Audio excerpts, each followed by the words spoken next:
Welcome to This Just In, the show bringing you the latest advancements in healthcare, strategy, innovation, and public policy.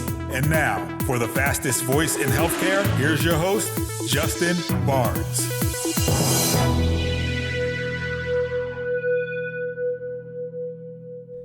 Thank you for tuning in, and welcome to This Just In. I'm your host, Justin Barnes. In these segments, I'll bring you the latest advancements in healthcare, strategy, innovation, and public policy.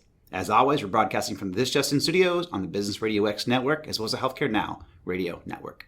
For this episode, my 233rd episode, with a very special first-time guest, Kayme Oelberg, product manager from Cure4You Health. Welcome to the show, Kayme. Hi, everyone. How are you? Thanks for having me, Justin. I appreciate it. You got it. This show has actually been in the making for a while. My great producer, Roberta Moen, had just brought up that we should do a best practice series on digital health, virtual care, and just really how the industry is evolving. And to be honest, the very first person I thought of was you. Me? You. Because you, and as you can probably tell, Kayme's in studio with me today.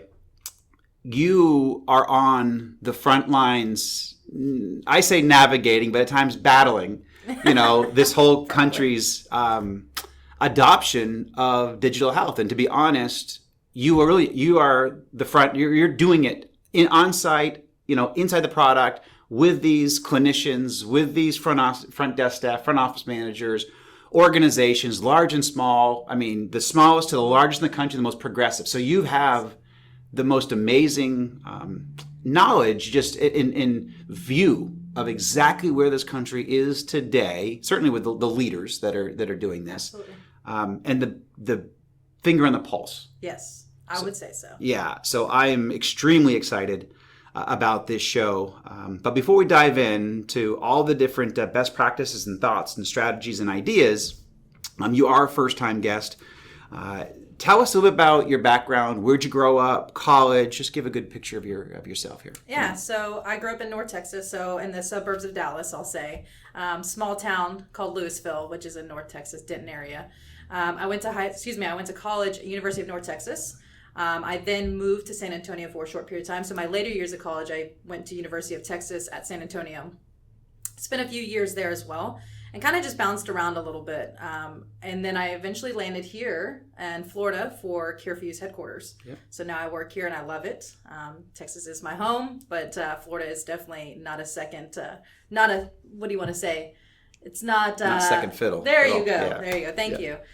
So super excited. So yeah. Yeah, and you actually come from, and we don't ever do this, but you really wanted to come work with Cure4You from one of our customers. I mean, it was, and then the customer, and you worked very closely with them, and they approved it, and they loved it, and it had all been fantastic. But you actually came from using the application. It was sold to you, and then you actually implemented it at your practice in Texas, which is still an amazing customer of ours, and actually doing really big things, really innovative things, which is extremely exciting.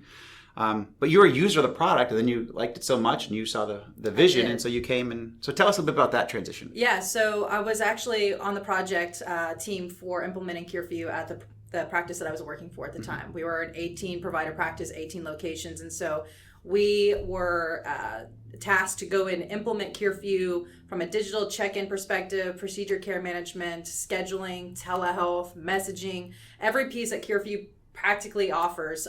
We were there. So no RPM yet? Back then, no? RPM, with procedure care, we did RPM, okay, which is a little bit different, but it's still tracking the patient from home remotely. So awesome. We did absolutely do that part as well. As I was transitioning outside of that role, Cure4You was one of my biggest passions. I loved it. I had an opportunity between two different career paths, and I absolutely chose Cure4You, and I don't regret it to this day. Because I love making an impact to our customers and to patients, to be honest. Yeah. That's one of my biggest passions, so super excited. Yeah, so let's dive in, because there's a lot of people getting into digital health, and we all have our reasons and stories, but tell us about your passion, either for joining Cure4You or just for customer success and innovation in general. Yeah, so I actually started with Cure4You, or just virtual care, right? And talking about implementation. So I got a chance to work with project leaders like myself when I was at the practice And I really, really enjoyed that piece. But then I transitioned into the customer success side. Once the customer is live and utilizing the virtual care, talking about the strategies, that's one of my favorite pieces, is being able to really hone in on some of the barriers or pain points that a customer may have and becoming strategic and trying to find out what workflow works best. Not every practice is alike. So you really have to be personal. One of my biggest things about being passionate about with customers is probably having a personal relationship with the customer. That's excellent. And really just getting to know them and them becoming a person that's really trusted, or that they can trust in me. I'm a trusted advisor for them. So that's probably my biggest passion, is just solving problems and just becoming strategic and getting creative with solutions. So, well, those are almost all best practice for success in general. So great job. I mean, that's a great perspective. And you and I have never actually spent a lot of time together. So getting to know even your passion is awesome for me. But I mean, how you hone in on, aligning, making sure that we are aligned with the customer's vision, where they want to go, and then, digging in deep with them, becoming their close friend, trusted advisor, best friend, therapist probably at times, because we're navigating a lot. This is very true. Yeah. So, I see that even from my perspective of how, we're helping them. We're doing big things. I mean, we're solving world problems, and that's a task every single day. It's a lot of work. And so by befriending, befriending your customers, your partners, it makes the day a lot better. And again, they are going to trust you more because they know your heart. Yeah, and absolutely. So getting to know them, Absolutely. That's awesome. And I'm sure we'll have some time, because I always like to add some fun, and I want to hear about some other fun times you've had with customers. But also, my audience, 90% of my show is focused on just best practices and key strategies to success. So let's sprinkle in a couple of those now. And again, I know you have a lot of perspective, but then these are big questions, and tackling a mega billion-dollar, multi-trillion-dollar industry, actually, because we're growing very well. But what are, in your experience, 2 or 3 best practices that you would share with my audience on how to achieve success in navigating virtual care in general? And we just covered a couple at a high level, but what would you add on to that, or thoughts there? I would absolutely say this is probably one of the things that I've learned along the way. So I've been doing this for 3 years, but I'll say 5 when I'm talking about implementing a virtual solution. But probably the number one thing when I first start working with a customer, I really drive the message home that you have to have your end users, which is your practice users as well, really buy in. So the buy-in is important. And how do you get the buy-in is really making sure that you empower your users and your staff to know and be able to say, hey, I really want to make some adjustments, or this isn't working for our patients, or hey, this is really great. Can we, enhance this piece? Listening to the feedback from the users and from the staff is so important, because when they feel empowered, and that's just from my own personal experience, is when I'm implementing this project or this product to an organization, I hear the pain points of a user, and I try to solve that problem. When they feel like, oh, somebody's listening, somebody's hearing me, even at the implementation phase, or even when it's talking about, really implementing it into that specific location or that practice, listening to the users is really important for them to feel like they can, bring feedback and improve the process, right? So I feel like that's really successful.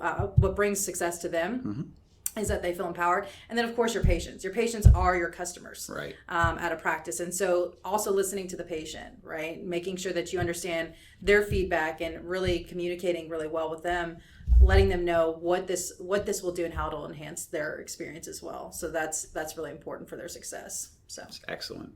Great advice. Yeah. So, again, leveraging your experience, what are a few best practices for organizations to optimize their digital front door and consumerism strategy? Because you had to do that from a hands-on approach. So what are some thoughts there you would share? I would say for the best practices, really just, I think one of the things that we run into is sometimes we implement, or we'll say this, when we implement our EHRs, right, or EMRs, whatever you want to call them, we find ourselves sitting there with that information for years. And then when you start implementing virtual products and things like that, it really force you to look at the things that you have in place and really, what do you want to say? Sorry, I'm trying to think of the word. It forces you to focus on that piece so that you can look and make adjustments and changes, again, for the patient's experience. Because you may find that, oh my gosh, we're, asking 400 questions. I'm not saying that's an exaggeration, but we're asking 100 questions to our patients that don't make sense to ask this patient population. That's right. So it forces you to really rethink your whole strategy on how you communicate and how you, engage with your patients. So. Actually, and I'll do a follow-up here in a second, but that brings up a great point because, I've gone into practices and they literally ask me 85 questions. And when now with, you bring in your digital health platform, Cure for You in this example, you might be able to streamline that down to 30 or 20 and really rethink this process. Because also it's kind of funny when you start talking to them, one doctor layers on this, a nurse layers on this, and that's how you get to 85 or 100 questions or more in some cases. I've seen 120 actually at times. It's like, well, you can't ask that patient that many questions. Oh my gosh. And so to your point is really making them rethink. But anything else that you could add on to having a good consumerism strategy? Yeah, I think one of the things too is that just to remind, customers, of course, we're here for the customer and we're their advocate at some points, right? But we also want to make sure that the customer they trust in us a little bit, right? Because we've been doing this for so long, we've been in this business for quite some time. It's important to listen to feedback from, the vendor as well, so they understand and they can see, hey, we've been doing this for quite some time. I know the path that you're going may run into a more difficult one for the patient, right? Not saying you have to absolutely adopt what we're saying that you have to do or, from a virtual care perspective, but it's important just to kind of listen. Sometimes that's a great point. Sometimes it comes back and it's like, okay, let's change it. We'll never force and never push. Yeah. We'll absolutely go with what the customer, is adamant about doing, and then we'll shift and adjust and be agile as much as possible. Because at the end of the day, we just want to make the patient's experience the best. Yeah, let's take a second on that because that's a really good point. I have never heard that one on my show before, nor not even in my think tanks I've ever heard that. It's actually the vendor. I call them your partner, your digital health partner, your vendor, has maybe done this 200, 300, 400, 500 times. Absolutely. And so they're going to have some best practices. And to be honest, other like Epic. I mean, there are EHRs out there. I don't like to usually call out, people specifically, but Epic does a really good job. Epic has best practices and they might force it on you like, we don't do that, but they have best practices that you should follow and could follow to have great success. So I think your point's spot on is, we've already done this, 500 times. Here are a few things that may be able to streamline for your practice, streamline this for your patients, give you a much better patient experience, give you much better consumerism experience, which is what they're doing this whole digital front door for. Well, what's important here, I feel like, is that the suggestions that we may provide or someone, partner may provide to you, didn't come from our heads. Right. It came from history with working with Years other of- customers yeah. that have also ran into the same scenario and said, hey, we worked together and we provided solutions together and found that this solution was typically going to be the best one to use. And then we want to pass along that information. It's not that we have the knowledge that it's coming from us as the partner. It's coming from you specifically. That's right. Actually, it's coming from the customer. That's great. Saying, hey, I found that working with specific customers like you, this particular situation, this is the solution that we provided and it worked the best. That's so, excellent. learning from trial and error. Yeah, it's fantastic. And for those just tuning in, we're speaking with Kayme Oelberg, product manager from Cure for You. So share some of your thoughts specifically. Let's dive into RPM. It's obviously one of the hottest topics, fastest growing, markets, strategies in the country, and it's not going to slow down. It gets bigger every day, to be honest. So what are some of the best practices that you would share for a healthcare organization to optimize their RPM or even procedural care strategy like you brought up earlier? Sure. So with remote patient monitoring, it as we talk about this all the time, right? Because it is the hottest topic that we're talking about. We talk with customers, I feel like 15 times a day about remote patient monitoring. And it always comes down to the same suggestions. It's always coming down to the same recommendations, right? Where we say, start small. Let's find out what the patient population is. Who are we targeting first? Right. Are we looking at targeting those that have chronic conditions with blood pressure? Are we focusing on diabetes? What conditions are we focusing on first? Understanding our patient population. What age are we looking at? Because that's the beauty of remote patient monitoring, because you can target specific populations. Yes. You can say, I want to work with, patients that are between 30 and 40 with diabetes, because you know that maybe they will be the best to adopt at first. Right. We'll learn and have better feedback from this group of population, not specifically saying that is the group, but just for example, we may learn best feedback from this specific population, because at the end of the day, The practice knows who their population is best. Yeah. We can go and give suggestions all day long, but if, say, for instance, you're in a rural area and you find that 50 to 60 is best, whatever it may be. But I would suggest starting small. Find out who your panel is. Yeah. And then from there, really working with those patients, letting those patients know, hey, I'd really like you to be on this program because I really want to work with you. What's in it for them? Yeah. Absolutely. Yeah. And understand what the feedback is, because we want to know how it is impacting the patient, right? And then, of course, your follow-up. What's important for the practice is to have plans in place for those patients. That's why we want to start small, right? Because we want to put the SOPs, the standard operating procedures. We want to put the follow-ups. What are we going to do? How is the provider going to react if the patient's out of range? There are very important steps for remote patient monitoring. So you want to just make sure that you have your plan in place. Yep. So starting small is really important. It's excellent. And also one of the ones that you brought up to me before we come in the studio here is, to the best of your ability, have those devices integrated into your platform. Absolutely. You cannot have any manual entry. And to be honest, you even want to avoid Wi-Fi if you can. I mean, most of the ones that you work with, I know from your company specifically, is about, everything's cellular. So the patient puts on a device, it automatically gets fed up.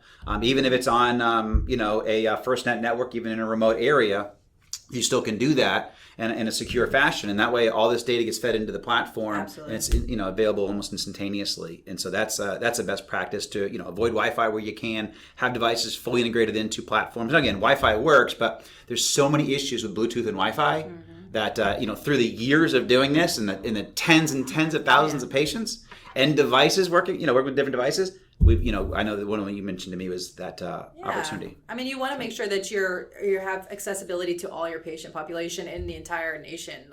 You don't want to target just those that are in a city that have access to these specific areas that are better in Wi-Fi, whatever it may be, right? You want to be able to be agile. So you're absolutely right. Same thing with the integration, and I'm glad you brought that up, is because not only do we want to have the device to be able to be integrated, but we want to be able to integrate into the EHR or the EMR, whichever you want to call it, so that data feeds directly in there, so that the provider has a one-stop shop. The provider can review and be able to adjust medications or provide feedback or make sure that you rest 5 minutes now and do another test, whatever it may be, to be able to communicate back and forth with the patient and be all throughout the EMRs is really key. Yep. Excellent. And that's one of the best practices that CureView has done, is they also, the product will integrate into CureView, and the CureView is fully integrated into the EHR. And that integrated ecosystem we've been working so hard at nationally over the last 20 years to have all this interoperability flowing. Well, it is flowing now. Yep. But I always like to mention as much as I can, because we want providers and healthcare organizations seeking that integration. It exists out there. Only leaders are doing it, so don't fall trapped to these new little products or little fly-by-night companies that say, "Oh, I have an RPM product." No, look for the ones that are all fully integrated, have this full circle of care. That's, again, we've been working on this through standards and interoperability for 20 plus years. Leverage it. It is available out there. Just make sure that you seek it out. So what are a few challenges that you may have experienced over the last year that you've seen out there in the marketplace, and how can we help people avoid them? So one of the main things, or minimize the disability. I wish we had a magic wand. Exactly. We could just fix everything. I know, that's why I had to fix my comment. Let's minimize the disability.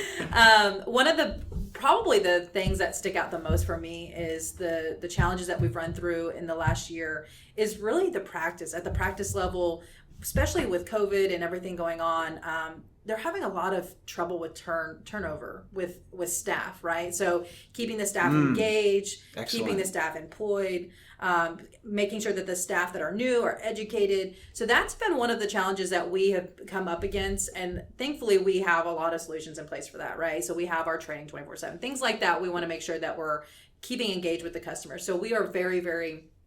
It's important that when you work with a partner that you have that communication channel that's open so that they can feel that they can come to you at any time and communicate and let you know, hey, we're really struggling in this area because I have 15 new staff members. Can you help me? Right, which is actually common. It is very common. I had no idea how common this was until you actually told me. Yeah. Yes, it's incredibly common. And so that's one of the challenges that we're running into. But like I said, day by day, things are getting a lot better, but we definitely want to make sure that we have those tools in place so that they feel like they can be successful as well. That's excellent. Yeah. And also, one of the other best practices that you offered and just things is we actually, offering patient support. You're one of the only companies, CareView, that actually offers direct patient support. Oh, yeah. So for telehealth, RPM, you have digital front door, apps. There's organizations don't have people on staff to help a patient with an app or how to log into their telehealth, or they're just not staffed for that. No. And CareView offers that, and that was one of the best practices that I know that you helped champion and make sure that was implemented from your time at CareView. So I applaud that, because again I've talked to hundreds and hundreds of companies, and no one offers that direct patient support for the entire platform. Some may offer little bits and pieces, but yeah. It's so important. I mean, I feel like, and not to make this about CareView for 2.5 seconds, but it's really important, and we're super passionate about it. And the reason why is because we do see these patients, and thankfully, what's good about this is we have a downward trend when it comes to support, because our product is getting better and better every day, so that the patients, it's a seamless experience. Right. It's very minimal of how much patient support that we have to provide, but it's there. Yeah. I will say, during COVID, during the telehealth boom, it was insane. I was personally taking patient support calls until 9:00 in the evenings. Yeah. I was working 12, 15-hour days just so we can make sure that the patients feel like they were supported and that they could successfully get on the call, successfully communicate with their provider. At the end of the day, again, it always comes down to the patient. So we want to make sure that's available for them. That's awesome. In my closing few minutes here, let's maybe spend 2 minutes or so. What healthcare trends do you expect us to see over the next 12 to 18 months? I think that now that we're over I wouldn't say we're over the telehealth boom, but we're at we peaked, right? And we're kind of coming to a more stabilized trend here. I would probably say that remote patient monitoring is absolutely going to kick up. Yep. As we go forward with telehealth, as we start providing more remote care to these patients, telehealth and RPM kind of go hand in hand a little bit, because as you are managing the patient, you can engage then with a telehealth call when, a lot of these patients are still very fearful, or they find that, oh my gosh, this is so much more convenient. Yes. Why else would I go in I don't want to go to the practice. Right. So I think RPM absolutely will be your upwards trend in the next 12 to 18 months, along with procedure care management, which is coming right down the pipeline as well. I mean, spend a second on that, because that's a new term for me, but I know it's significant from your background, where you come from in healthcare. So what is procedure care management? Basically is RPM, but for the specialist, more of the specialist. Is that? Yeah, it's actually one of probably the most passionate things I'm about. Yeah. I would say the most, you know what I mean? Yeah. I would say for procedure care management, what it basically does, it tracks the patients for outcomes. It's typically used with those that are surgeons, or it could be for surgical or non-surgical, just for procedures specifically, so that allows you to track the patient's outcomes for the quality of life. They have a benchmark before the procedure, and then they will then track that patient for years. You could go for every 3 months, up to 12 months, whatever it may be, so that you can see the upward trend. Or if you see that it's not progressing in the manner that you want it to, the surgeons or the practice will then shift and adjust their care plans. And they'll say, okay, maybe this particular thing, say for instance, we ask them to drink 8 glasses of water a day. Let's do 10 glasses because we find it's easier or better for the patient for them to heal. They'll be able to adjust their care plan and have better outcomes for the patient. So it's really, it's to improve the patient's care. That's cool. It's awesome. Yeah. Exciting. So now to more of the fun part of my show. I think best practices are a blast. That's why I do what I do, and I love it. Me too. But what's the most fun or memorable experience that you've ever had with a customer or in healthcare in general? To be honest, I think that I have fun with our customers all the time. So now that I'm not so much customer facing, I do a little bit right from the product management perspective, so I can get their feedback on certain products. I always get so excited, especially now after COVID, when you get on video, it's so normal to see people. So we really engage. We play with our virtual backgrounds, pretend we're on the beach or something like that. It's really fun.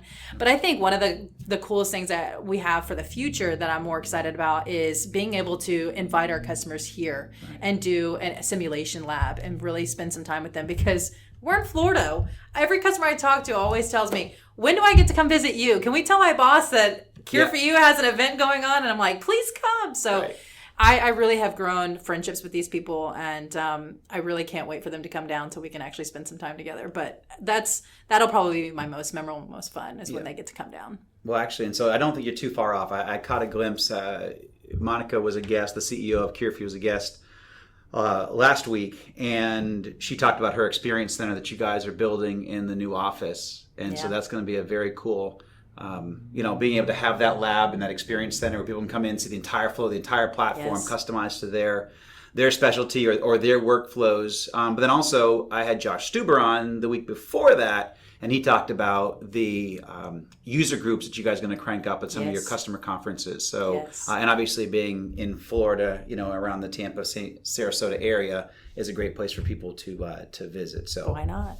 Yeah, very, very cool. So in the last couple seconds here, where do you go or get or be inspired? That's my question I ask everybody. To be honest, as you mentioned, Monica, our CEO, she definitely absolutely inspires me. She is a woman that empowers other women, and she has definitely provided a lot of mentorship for me, and she's got a lot of belief and trust in me, and she definitely is the one that inspires me to be bigger and better one day. That's awesome. Monica, I first met her in the think tank, my think tank a couple years ago, and she is a very inspiring person. So absolutely. Very cool. Kayme, great to have you on the show today, and thank you for joining me on air. Thanks, Justin. I appreciate it. Your very first time, but you crushed it. So I hope. I was nervous. Amazing. Thank you. Thanks, everyone. And thanks, everybody, for taking your time out of the busy day to join us. And you can listen to all of our shows weekdays at 2:30 p.m. Eastern, 11:30 a.m. Pacific. As always, you can track me on Twitter at HIT Advisor and use the hashtag ThisJustinRadio so I can respond to your comments from the show. If you miss any of this episode or want to hear more of my shows, they're posted on Apple iTunes, SoundCloud, iHeartRadio, Spreaker, Google Play, and TuneIn. Also, you can check out some of the new content we just posted at justinbarnes.com. Thanks, everyone. Stay safe.